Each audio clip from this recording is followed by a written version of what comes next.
आप सभी का मेरे चैनल पर स्वागत है।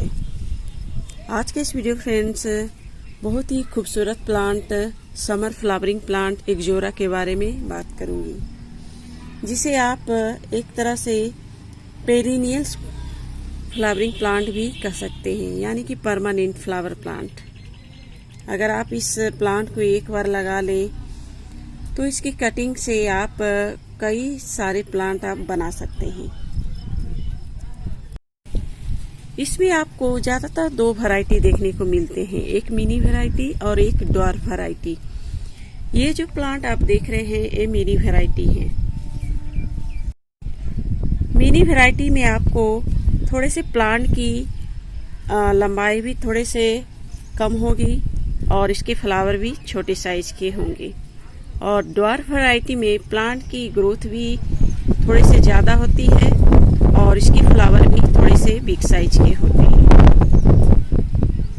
आप चाहे तो नर्सरी से इन प्लांट को ले सकते हैं। तो चलिए देखते हैं और क्या क्या टिप्स है इस प्लांट की।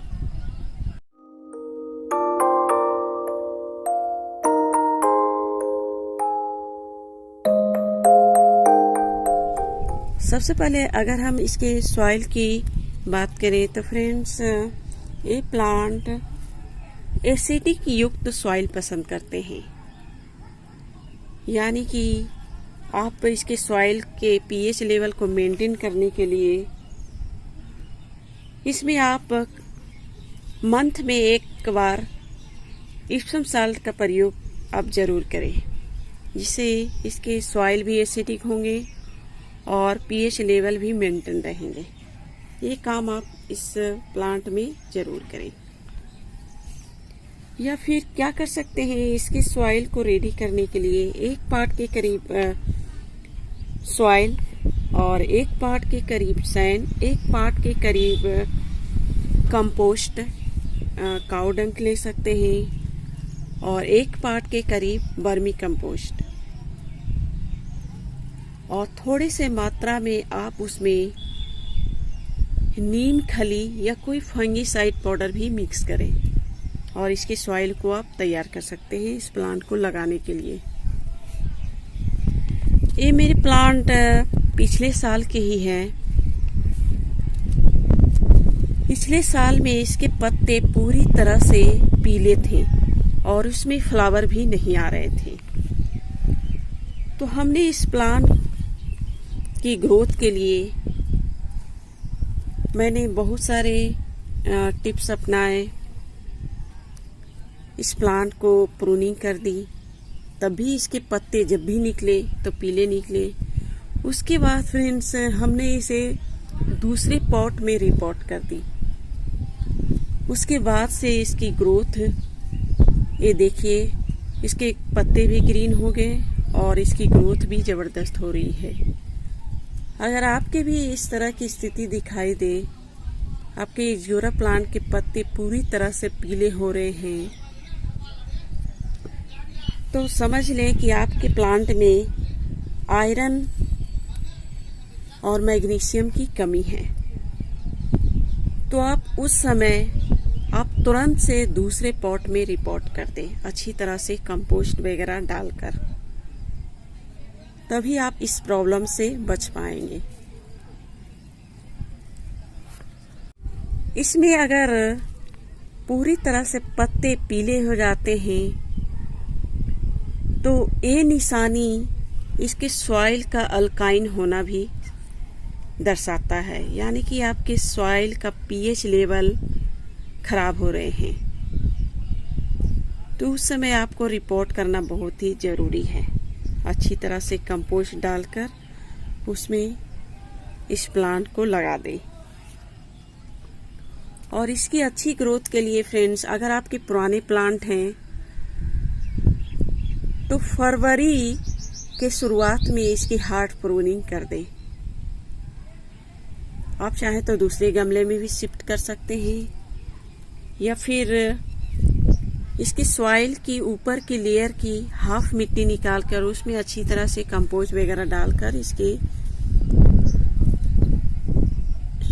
गमले में पूरी तरह से फिर से मिट्टी डाल दें,